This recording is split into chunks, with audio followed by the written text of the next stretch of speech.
A'udzubillahi minasyaitonirrajim. Bismillahirrahmanirrahim. Melanjutkan kisah tentang para nabi. Kali ini kita akan membahas kisah tentang Nabi Ilyasa.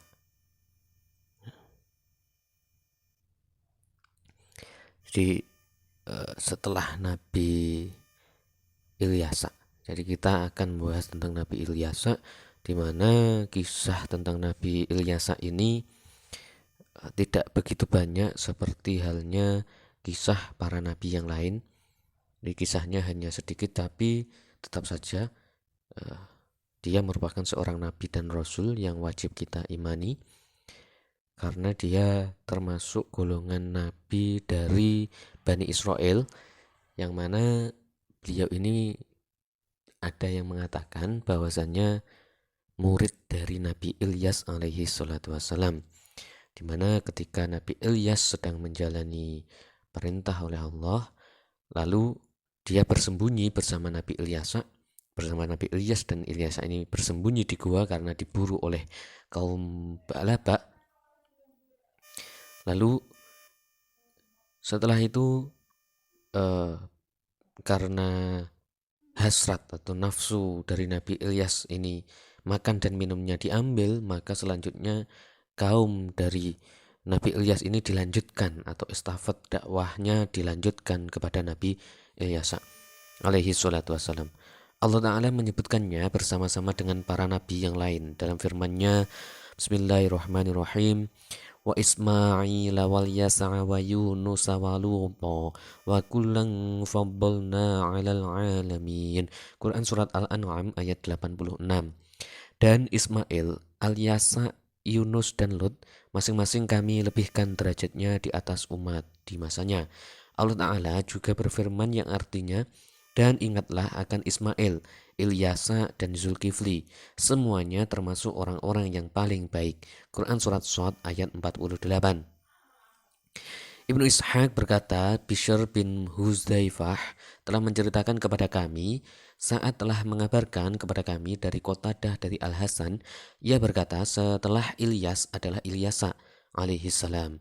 Ia berada di tengah-tengah Bani Israel hingga batas waktu tertentu menyeru mereka kepada Allah dengan berpegang teguh kepada manhaj dan syariat Ilyas hingga Allah mewafatkannya. Setelah itu, pemimpin Bani Israel silih berganti. Terjadilah berbagai peristiwa dan kesalahan besar di tengah-tengah mereka. Banyak sekali bermunculan orang-orang yang membangkang dan juga yang membunuh para nabi. Di antara mereka ada seorang raja yang sewenang-wenang. Dikatakan raja itulah yang dijamin oleh Zulkifli. Sekiranya ia bertaubat dan kembali ke jalan kebenaran, maka ia akan masuk ke surga. Oleh karena itu, ia dinamakan Zulkifli, orang yang memberi jaminan. Muhammad bin Ishaq berkata, ia adalah Ilyasa bin Akhtub. Al-Hafidh Abu Al-Qasim bin Asakir berkata dalam kitab tarikhnya berkaitan pada huruf ya, Ilyasa adalah Asbad bin Aidi bin Shutlim bin Afraim bin Yusuf bin Yakub bin Ishaq bin Ibrahim Al-Khalil. Ada yang mengatakan ia adalah keponakan Ilyas alaihissalam. Dikatakan ia bersembunyi bersama Ilyas di gunung untuk menghindari Raja Ba'laba. Kemudian ia pergi bersamanya ke daerah tersebut. Setelah Ilyas meninggal, maka Ilyas menggantikannya dalam mengurusi kaumnya. Dan Allah menjadikannya sebagai nabi setelah Ilyas. Hal ini disebutkan oleh Abdul Mun'im bin Idris bin Sanan dari ayahnya dari Wahab bin Muhabbih. Ia berkata, yang lainnya mengatakan bahwa ia adalah Asbat yang tinggal di daerah Baniyas. Kemudian Ibnu Asakir menyebutkan bacaan yang membacanya Ilyasa dengan dibaca ringan dan bertasydid huruf ain. Ada yang membaca Al-Yasa. Ia adalah nama salah seorang nabi. Aku berkata, telah kami kemukakan kisah Zulkifli setelah kisah Ayub. Sebab yang ada yang mengatakan bahwasanya Zulkifli merupakan putra dari Nabi Ayub alaihi salam.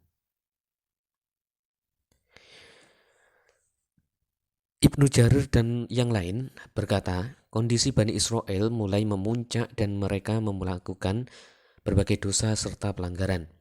Mereka membunuh para nabi. Kemudian Allah menggantinya dengan raja yang sewenang-wenang, yang menzolimi dan menumpahkan darah mereka.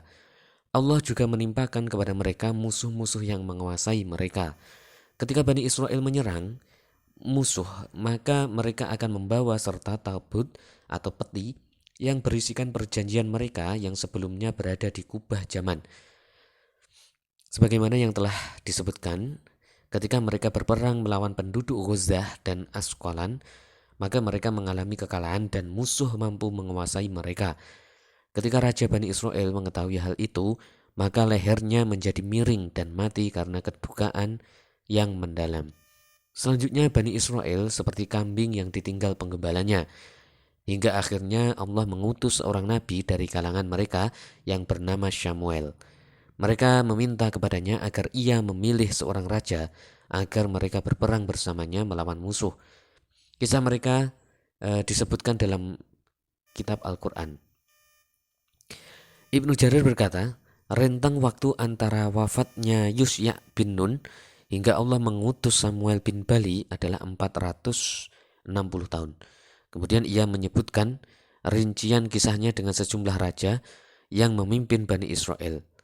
Ketika Yusya bin Nun, dari sejak zamannya Nabi Musa, kemudian dilanjutkan kepada Yusya, maka setelah Yusya itu diutus Nabi Samuel.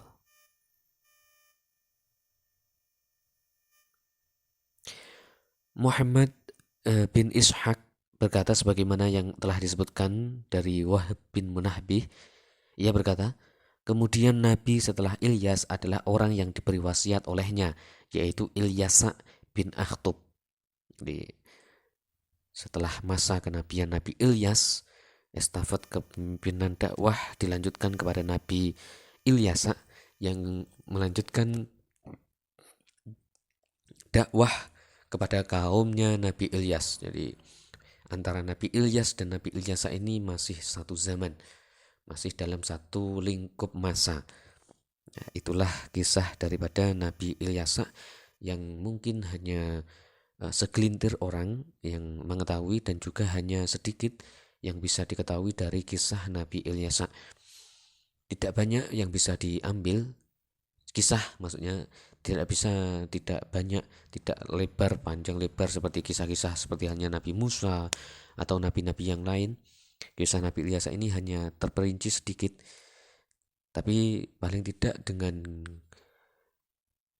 adanya kisah dari Nabi Ilyasa ini menambah iman kita, menambah wawasan kita terhadap kisah nabawiyah, kisah para nabi dalam menumbuhkan keimanan kita kepada Allah Subhanahu wa taala.